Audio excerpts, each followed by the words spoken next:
clarify something, my lord, after this witness was concerning case number 2 and 5. Okay, fine. Let's hear you. Thank you, my lord. Sir, I just want to clear up something here. According to this SAP 14, the first entry, it deals with SAP 13. Is it 13? Yes. Is it the one that deals with the 8th of February 2021? You are never the 8th of February 2021.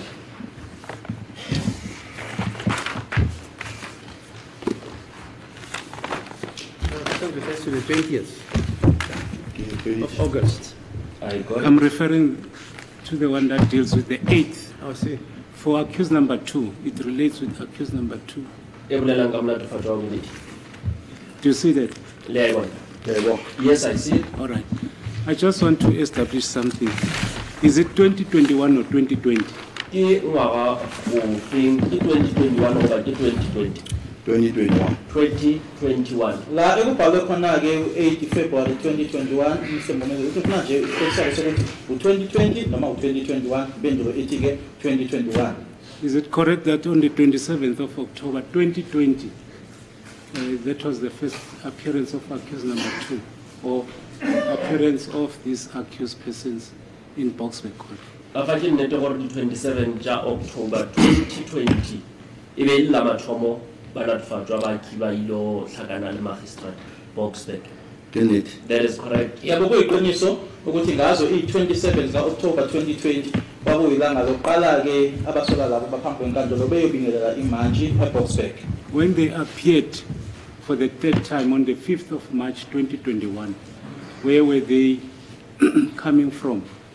Rebe ba ya khole khorong khetlong laboraro bona ba be ba itswa ba le kae ge ba ya khorong ka March 2021. Yes.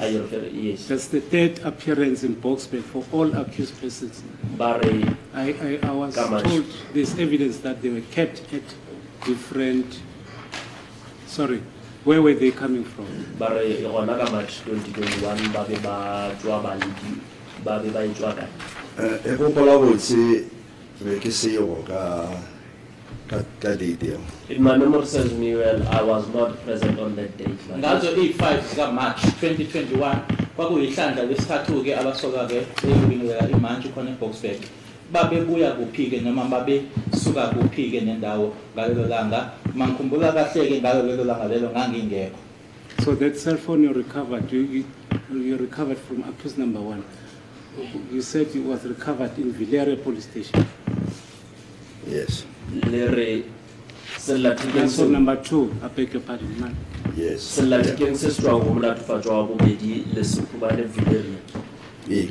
is correct. You know, the cell phone then do you know why accused number 2 was kept at Villera police station? Police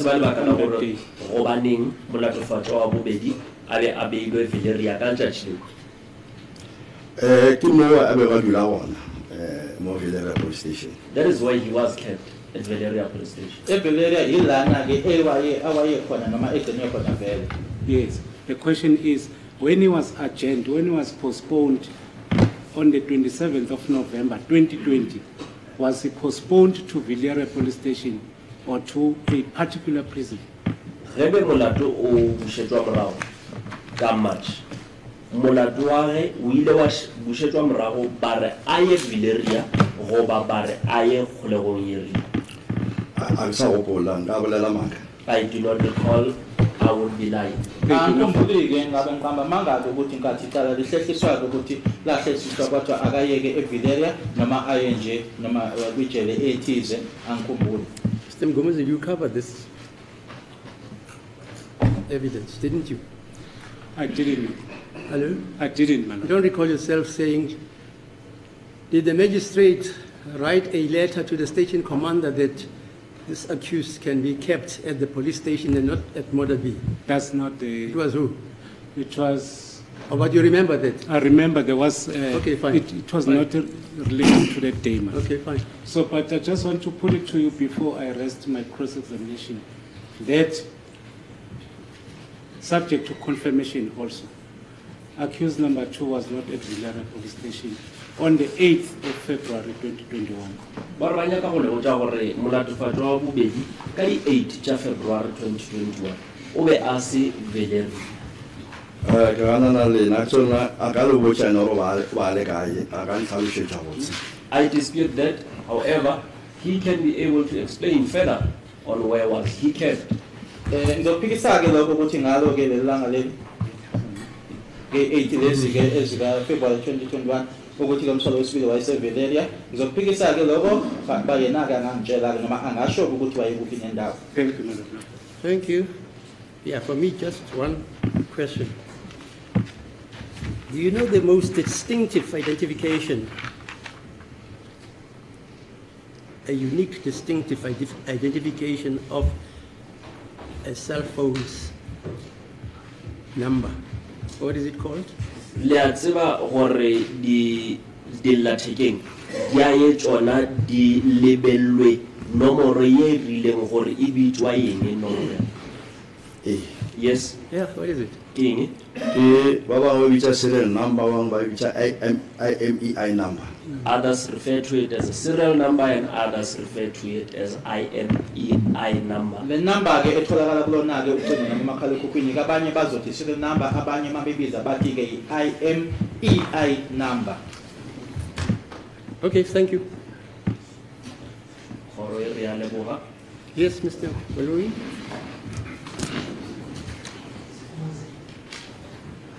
As a good please, my lord. It was put on behalf of accused number 5 that the cell phone that you referred to as per exhibit CC, it's not the same cell phone that you received from Mr. Yaka.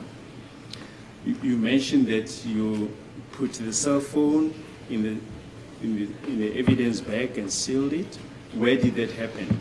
Jwale ba rile sellathekeng se se fumaneng go tswa go mongadiaka se be se sa mo latofatswa wa botlhano. Jwale ba nyaka go tseba gore sellathekeng seo lena go diragetse kae gape le seloketse le kae ge be le sefubana. E be le ka kantorong ya Mr. Yaka kwa Toronto.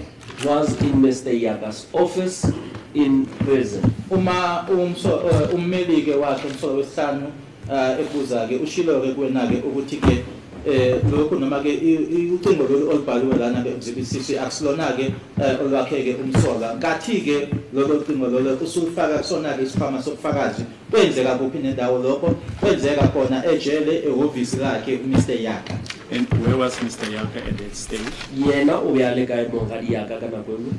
We are ngale yana ka mo kantorong. We were together in the office. Nganginaye-ke uMr. Yaka ehhovisi lakhe. It was also put on behalf of accused number 2 by Mr. Musipili that the J5, that is now his cell phone, is his personal phone that he bought in 2018 or 29, and that it was confiscated on the 16th of June 2020, and not on the 8th of February 2021. Mogadi Ramsipidi yena o le sellathekeng sela sa J5 se ile sa tšewa ka di 16 ja June 2020 e seng ka di 8 ja February. I'm sorry, confiscated on the 7th of February 2021. Se tšerwe ka di 7 ja February 2021. It is not correct. Kunye futhi-ke akushilo uMr. Ramsipile omele umsolo wesibili-ke ukuthi-ke uyasho umsolo wesibili kuyena ukuthi i-cellphone lena-ke wayidengela yona-ke ngo-2018 yase iyathathwa noma iyaphucwa-ke kuyena-ke ngazo iyi-7 zika February 2021 akusilona iqiniso lelo. The suggestion here is that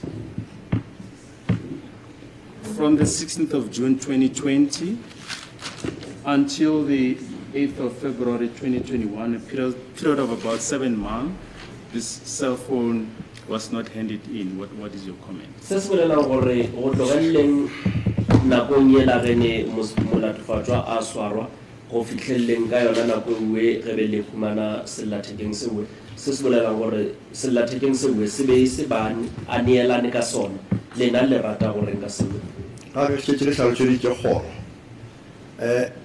nkabe ke se bone nkabe ke se tšere ka se tšhala SAP 13 or SAP 22 gomme a ka e bona sellathekeng sa gago. As I've explained to the court, my lord, I would have seen that cell phone and either put it on SAP 13 or SAP 22, and then I would be able to see that cell phone, but I did not see his cell phone. Inkulumo ke noma okushiwo ke lana ukuthi ke ukusuka ngazo i-16 zika June 2020 kuze kodwa ke isikhathi esinga 8 February kwaze ba yi-8 zika February 2021 ukuthi le cell phone lena ayikaze indluliso noma ke iyobhalwa ke noma ke lokho ababiza ngokuthi ke ifakwe ke kuzona incwadi zamaphoyisa uthini kulokho uma kuwukuthi i-cell phone lena ngayibona ke ngangizoyibhala kuyona SAP 13 noma kuyona ke i-SAP 22 uma kuwukuthi ngangiyibonile. But the suggestion is further that you took 7 months before you could hand this exhibit in. What is your comment? Gape bona ba leka gore le tšere kgwedi tše ka bang tše supileng ka pele ga gore le ka fana ka botlhatsi bo ka le ka lokela botlhatsi bo di bukeng. Ka šetše boele ke arabile ka boela gape ife ke e bone gape ke dirile toka ka e tšhala dibukeng tša rena gomme e lo tlholwa a sanka no e bona. As I have testified previously that I did not see that cell phone. If I would have seen it, then I would have made sure that I put it in and then lock that cell phone in an exhibit bag.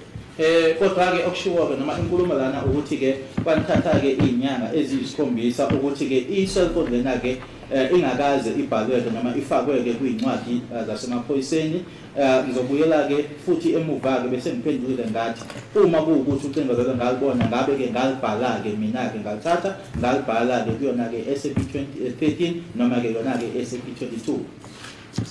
Thank you, my lord. There is one. Yes. As it pleases the court, my lord, just one question from the bench question. Now, Sergeant Mohani, regarding what the court asked you with regard to the unique identifying number of a cell phone, what they call a fingerprint of a cell phone, did you record the IMEI number of the Samsung phone that you allegedly seized from accused number 2 at Valeria SAPS? Putisho ye is bishana putisho le gore le butse ke khoro ya gore lena le la ngwala na nomoro yela ye bitjwang IMEI ba re le la ngwala na go filotsego. No, le yona ga engwala. No, I did not write. Inamba ke le inkantolo ebuze ngayo ke ebizwa ngokuthi IMEI number noma ke inamba ekuyiyona ke echazayo ke esho iphone leyo cha angizange ngibhale phansi eyayo ke le engithi ngayithola ke nomsolo wesibili. As the court pleases, my lord. Yes, thanks. Yes, Mr. Barret. May we take the long adjournment? Okay. What's the time now?